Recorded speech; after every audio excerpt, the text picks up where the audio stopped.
What is going on, New York Giant fans? Welcome back to another video. If you haven't already, hit that like button, comment, and subscribe. Turn on post notifications so you know when a live stream pops to your drops. Appreciate y'all coming back. So, in this video, I'm going to do a record prediction video. And going back to, I would say 2 weeks ago on Boys in Big Apple, we did the record prediction for the Giants. And we had them coming out at 7-10. If you want to see the wins and losses, you can go out and check out that live stream. Maybe I'll put it as pinned or something like that in the premiere or something like that. I also apologize. The video yesterday was supposed to premiere, but a lot of timing issues and stuff like that. I fucked up on my end, but it is what it is. Still check it out. Good video, obviously, describing what adversity the New York Giants secondary will face with experience and a lot of the players they have. So with that being said, we're going to go into a record prediction. I'm going to go game by game, explaining my thoughts, and at the same time, at the end, I will go into my thoughts on how the season should go in terms of like tempering expectations. Not winning 11 games, but not just winning 4. So we're going to get right into it here. I'm going to go into right here. So this is the first half of the schedule before the bye week. And obviously we face the Tennessee Titans in Tennessee week 1, which is an odd matchup. But with that being said, they're a good team. They're a good team. I think their defense has improved. I know last year was very skeptical of it. 2020 necessarily wasn't a good year defensively for them, but they still got Derrick Henry. They traded A.J. Brown away. They don't have Julio Jones, so it's going to be very, very interesting to see what their wide receivers look like. I know Treylon Burks is one of them. They probably drafted another wide receiver in the later rounds. So it's going to be interesting. But the thing and why I'm going to pick this, I'm going to pick the Giants to lose this game. Because I feel like it's going to be Brian Daboll's first real game as a head coach. I feel like Mike Vrabel is a good coach. I mean, he won Coach of the Year a few years ago, at least to my knowledge. And they've been to the playoffs multiple times, and they've dealt with certain adversities over the past few years. Maybe they haven't made it as far as people would have liked them to make it, but Mike Vrabel and certain parts of the offense and defense have gotten them to the playoffs, and I feel like this is just going to be a game where Brian Daboll gets his feet wet. It probably will be a close game. I mean, the Giants drafted a shit ton of linebackers this year that can stop the run, so it's going to be interesting to see how they battle up against Henry at the second level. It's going to be interesting to see how much push the defensive line can get. I don't have too many concerns this game, though, with the cornerbacks, but if the Giants do stop the run early, maybe some of the newer targets get receptions in terms of Ryan Tannehill throwing it to them, trying to test those young rookie corners and that young secondary that the New York Giants have. So, unfortunately, yes, I will pick the Tennessee Titans to lose this game. How about a win in Carolina? Or not a win in Carolina, but a win against Carolina. I never felt positively about Carolina. Like last year, I thought they were going to be, this team. I thought they were going to be a very good team. But unfortunately, and many people will disagree with me on this, I feel like it's all in Matt Rule's head. They still don't have a quarterback. They drafted one in the 3rd round. They drafted Ikem Ekwonu. They got Bradley Bozeman. So their offensive line is shaping up slowly but surely.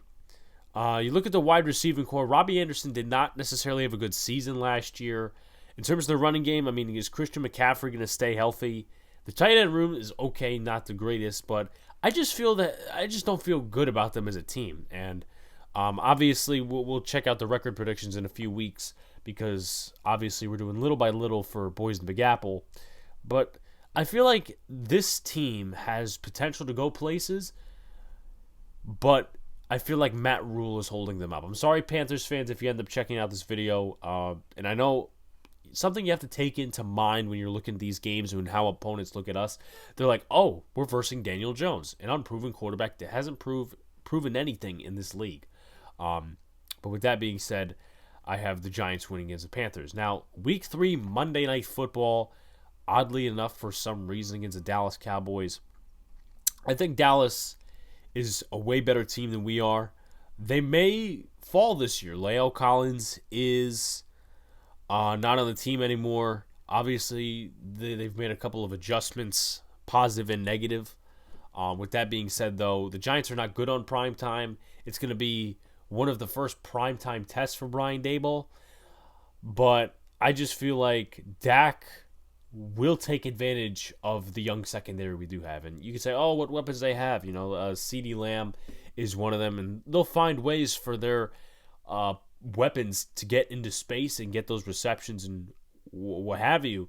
But I think this is going to be a game where the New York Giants secondary severely struggles. As for the defense, I mean, they were improved last year. They weren't necessarily top 10, but they were, they were a good unit last year.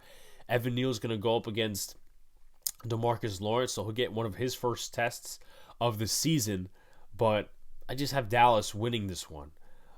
Week 4, we finally win against the Chicago Bears. I don't know what the score will be. I don't think it's going to be a blowout. I think it's going to be closer than expected to first-time head coaches Matt Eberflus and Brian Daboll. The thing and why I have the Giants winning this game, and they drafted a couple of pieces on defense. Drafted Kyler Gordon out of Washington. They drafted a couple other pieces on defense, and I applaud them for that, but they didn't get much help for Justin Fields, which really concerns me. And I feel like they could be, honestly, I'm sorry, Bears fans, but not sorry at the same time. They could be one of the worst teams in the league this year. And I just feel like the prioritizing of the defense with a rookie quarterback doesn't really help. I know they got the offensive coordinator from Green Bay, but I think this is a potential game for Kayvon Thibodeau, Azeez Ojulari, and the Giants' defensive line just to go at Justin Fields and beat the shit out of him. I'm going to put it real. I think Don Martindale will actually have a feast this game. Now, I could, actually eat crow, and maybe they do that to us. I don't know. These are just record predictions, and we are in May right now, so anything is possible. With that being said, let's move on to the next week. Green Bay, but not in Green Bay. It is in London. I don't have the Giants winning this game. I know they're very good in London. I believe they're undefeated in London. Against the Dolphins, also against the Rams a few years ago. I just don't think this is going to be the game. I feel like it's going to be very close, though. I feel like that the New York Giants are going to play a couple of games this year that are very close, games they really shouldn't be in because of opponent mistakes or just playing up to the competition. However, you could question, okay, Aaron Rodgers, he doesn't have the weapons, right? Sometimes he will make it work, sometimes he won't. Obviously, we all know what happened with Devontae Adams. They got Romeo Doubs, Christian Watson. I don't know any other targets than that, I'm going to be honest with you. I think Lazard is still there. In that one game when Devontae Adams was on the COVID IR, I believe that was the Cardinals game, and he made things work. And you could combine that with the Cardinals shooting themselves in the foot, but Aaron Rodgers won that game, and he's won games without Devontae Adams. Is it going to impact him greatly? I'm not going to make that prediction until we get to it, probably on Boys in the Big Apple, but I have the New York Giants losing this game. I know a lot of people are positive about this game, the Giants actually winning. I don't think that. I think the Packers are a better team, and Matt LaFleur is a more experienced coach, but this is a winnable game. By any stretch of imagination, it is believable. It is believed to be winnable, and I think it is winnable, but I don't think they're going to come out with it.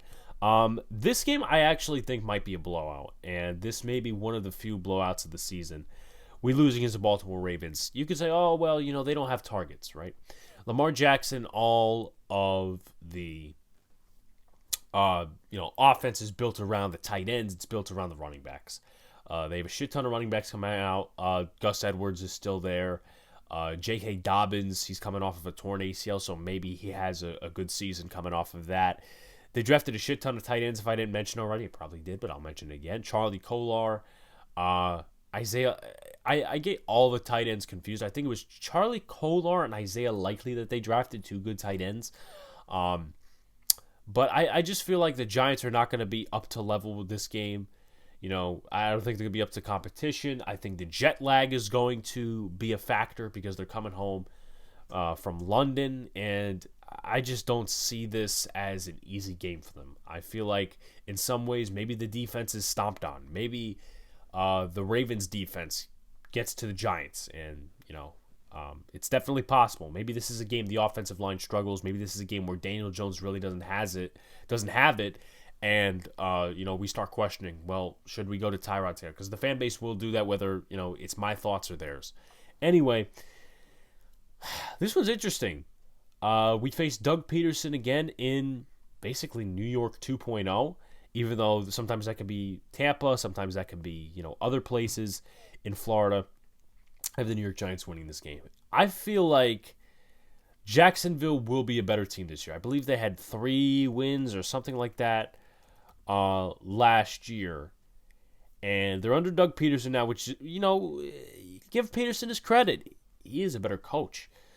Travis Etienne's coming back. James Robinson's coming back healthy. Trevor Lawrence. They did upgrade the offensive line just a tad bit. It was really one signing that did it, and that's Brandon Scherf.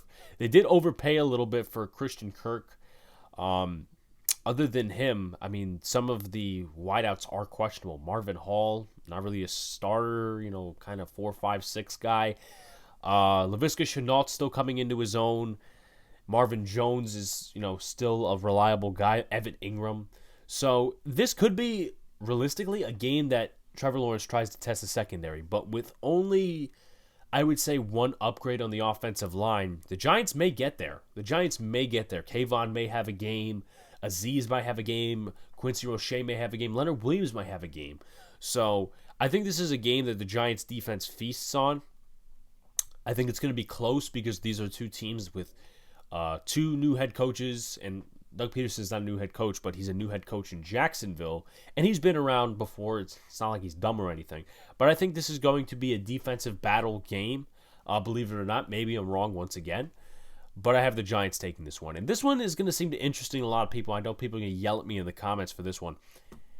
L against Seattle. I believe this is a lot based on jet lag.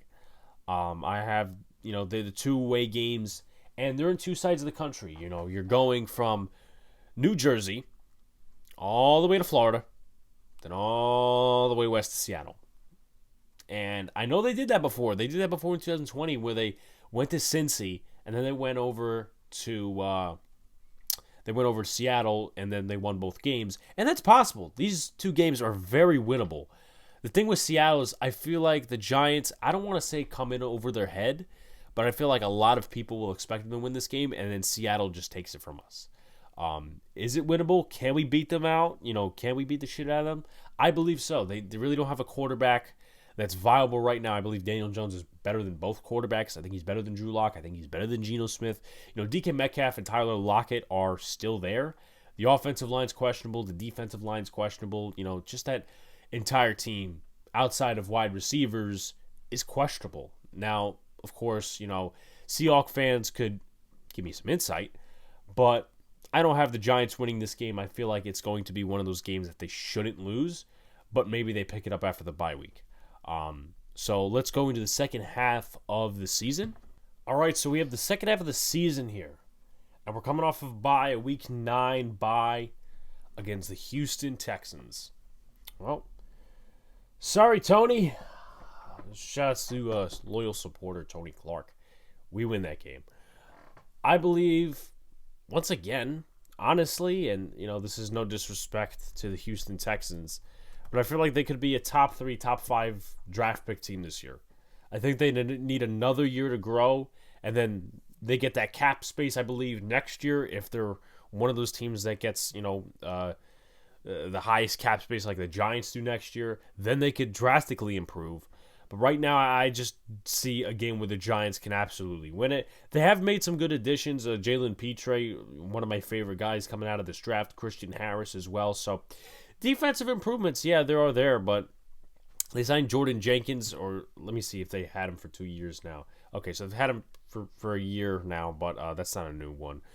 John Mechie, they drafted him, but he's also coming off an ACL injury. And Davis Mills is still the quarterback, and I know obviously people look at us and say, "Oh, well, Daniel Jones is a quarterback." It's him against Lovie Smith, and Lovie Smith has obviously been in this merry-go-round before.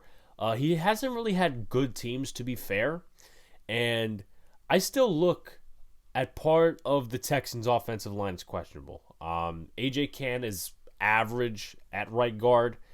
They obviously still have Laramie Tunsil, who's one of the better tackles in the league when healthy. They have what's his face, Kenyon Green out of Texas A&M. He's good.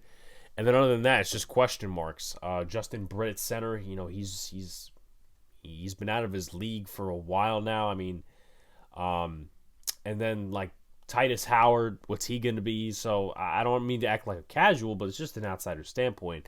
But I feel like this is a game the New York Giants can win, especially coming off their bye at home.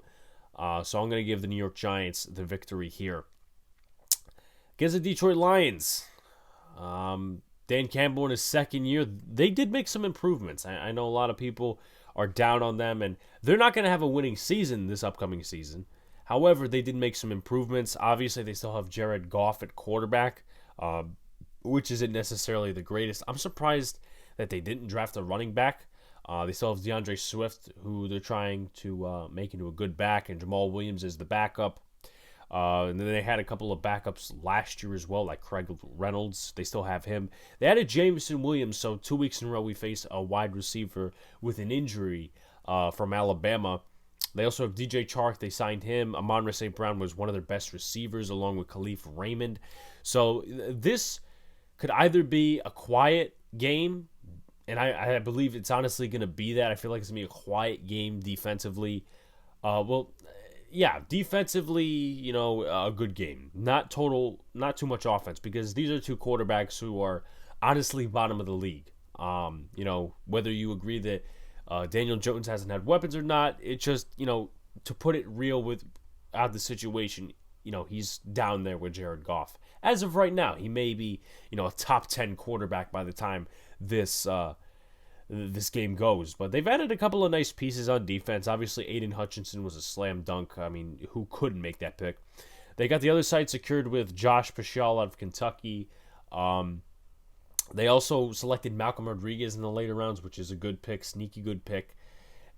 Something they have to sort out, and something maybe Daniel Jones could take advantage of, is their secondary. They signed Deshaun Elliott, which, a lot of people thought we should have signed him. I thought that we should have signed him. But their secondary, in my opinion, is suspect.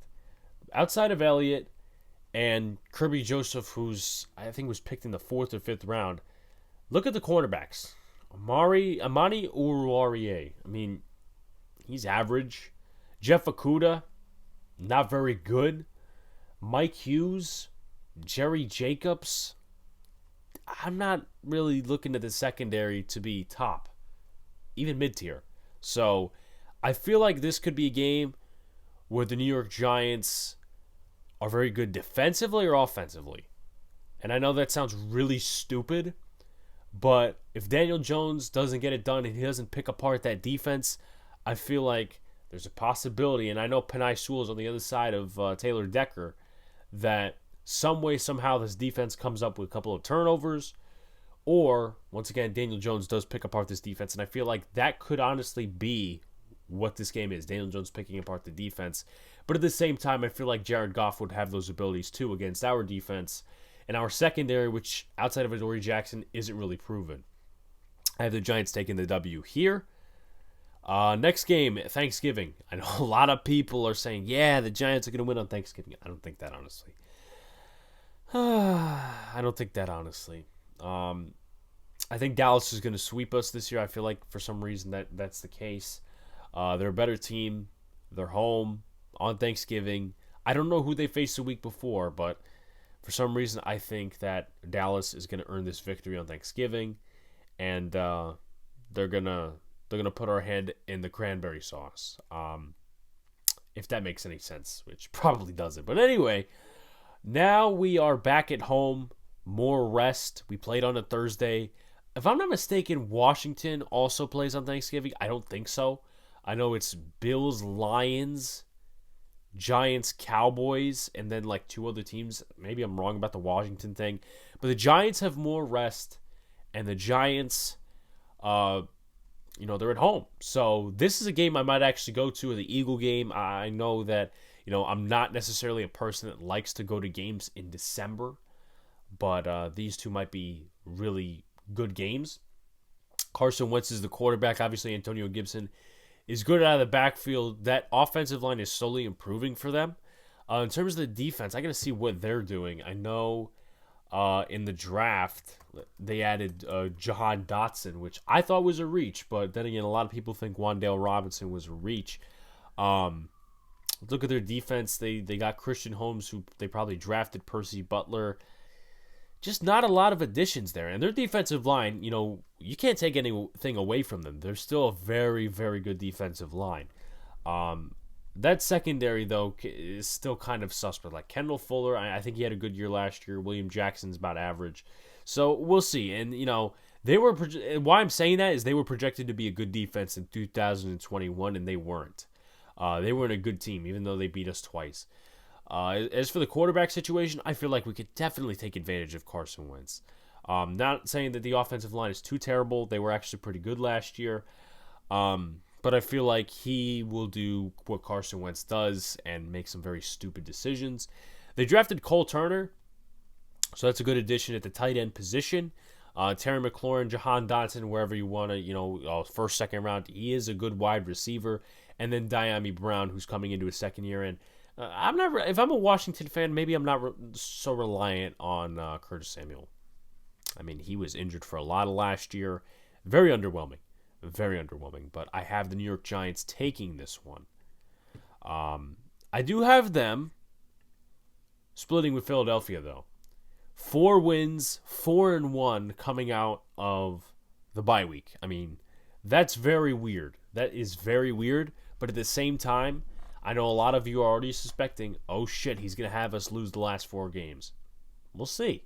We'll see what I have under the blankets. But with that being said, Philly is a good team this year. I'm not going to lie. I believe they will actually come away with this division. They got James Bradbury, which, he's got his up and downs. He could have a good year in this zone, very much oriented system. But at the same time, he may struggle. Jalen Hurts, it's going to be up to him. It's going to be up to him. And last year, when they were coming along as a rebuilding team, they could have won against the Giants that first time, but they didn't.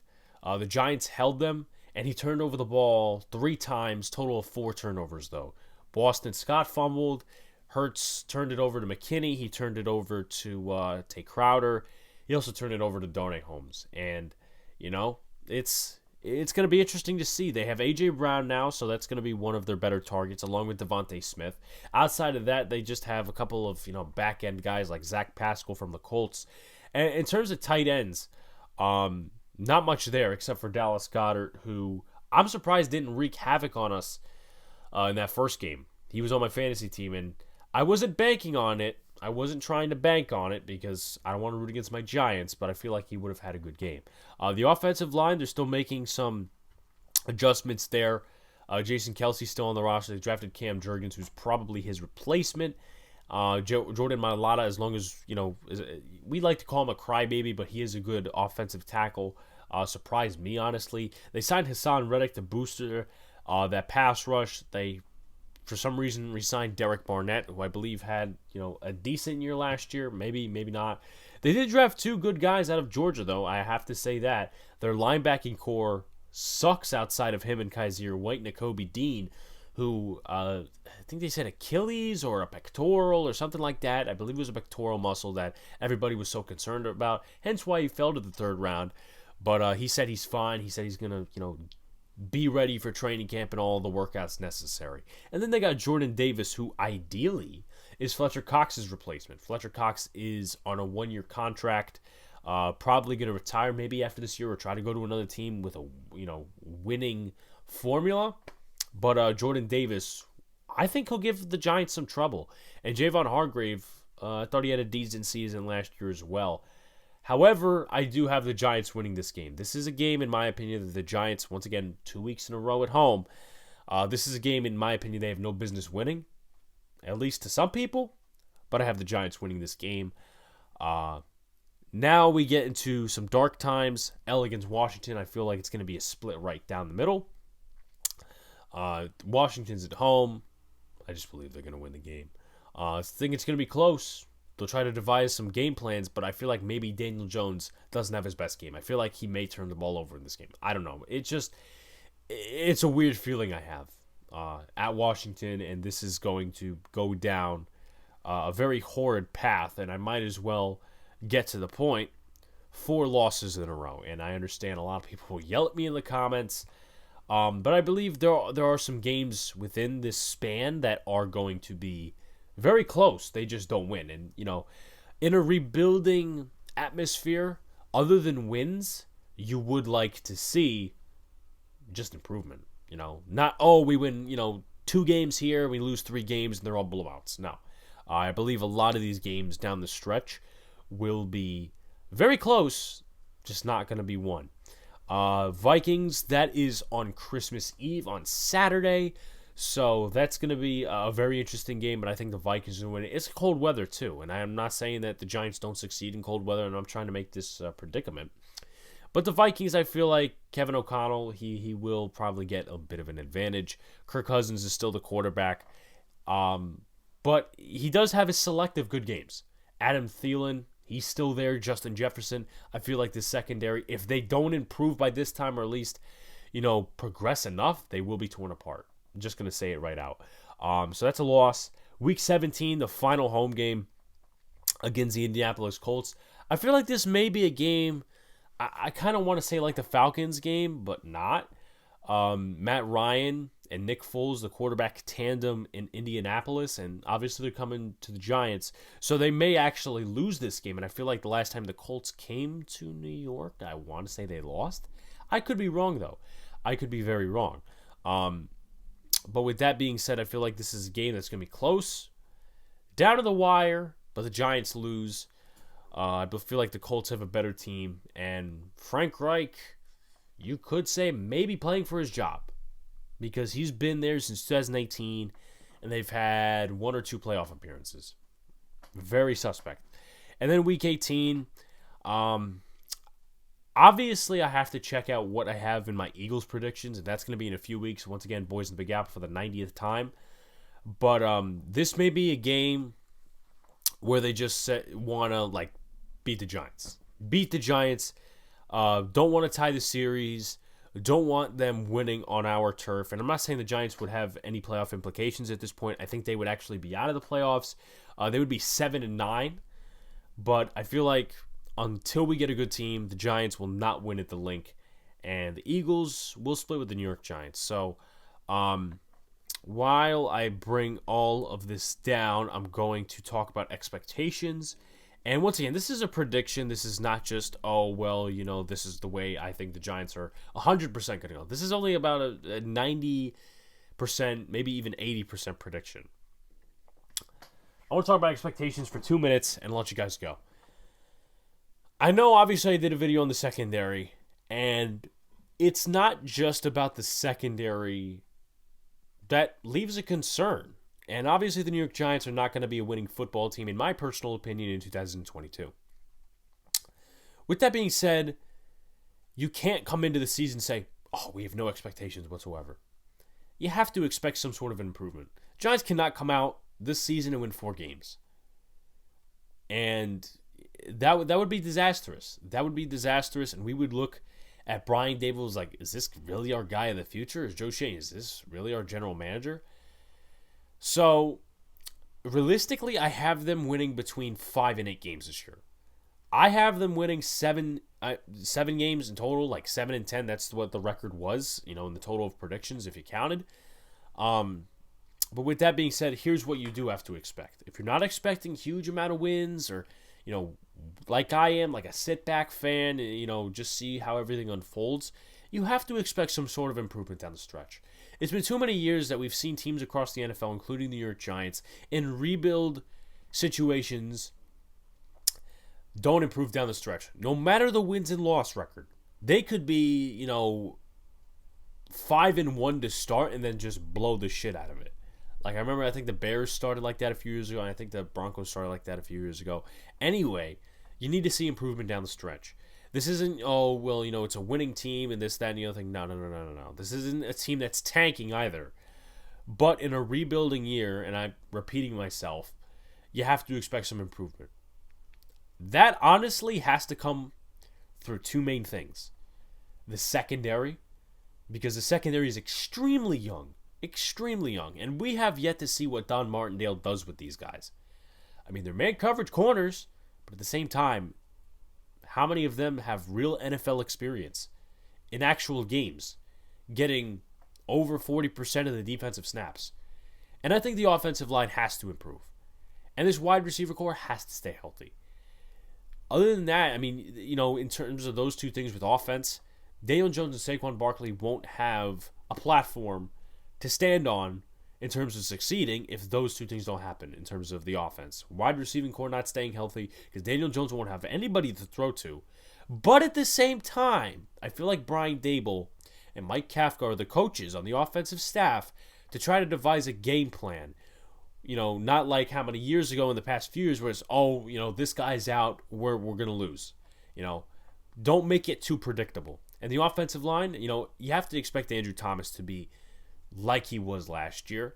You have to see some sort of improvement and some sort of playing time out of Joshua Zudu. And you have to see at least, something out of your left guard. Like, whether it's Max Garcia, he has to play adequately. He has to play at a decent level. Give your quarterback a decent amount of time.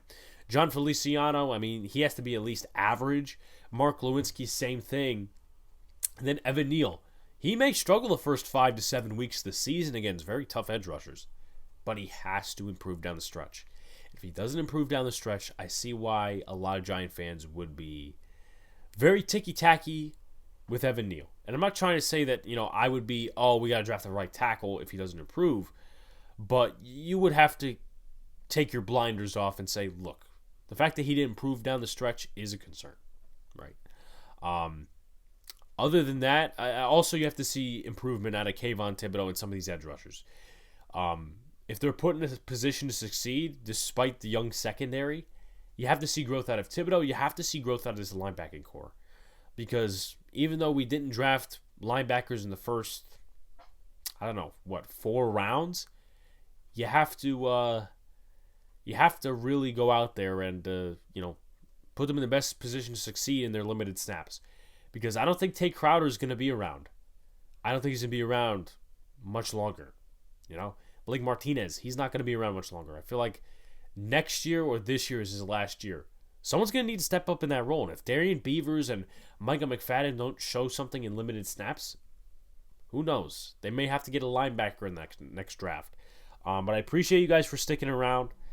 Sorry for the mumbling and jumbling at the end, but that's what I always do. Like, comment, and subscribe. Share it out as well. Turn on post notifications so you know when the live stream pops or video drops. We'll be doing the Celtics Heat game tonight at 8:30 with Donald Stewart. Tomorrow is the Dead Red Podcast with Sox Arizona, probably 8:30 or 9:30. I don't know how to post in my community notes. I don't know why. Maybe I'm stupid or something. But with that being said, check out Twitter if you're on Twitter, and that's where the update will come.